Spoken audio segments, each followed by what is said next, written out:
सबसे पहले जी हम डिस्कस कर लेते हैं चैप्टर 4 है जी कॉन्स्टिट्यूशन ऑफ पाकिस्तान का 1973 कॉन्स्टिट्यूशन जिसको आइन जिसको हम कहते हैं जो कि सुप्रीम लॉ है पाकिस्तान का, वो इख्तियार देता है सुप्रीम कोर्ट को आर्टिकल 204 के तहत chapter number 4 general provision relating to the judicature.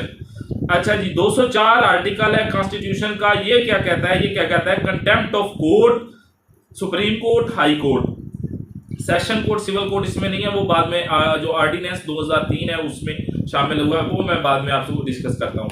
A court shall have power to punish any person, court के पास ये इख्तियार हासिल है, वो किसी भी बंदे को सजा दे सकती है।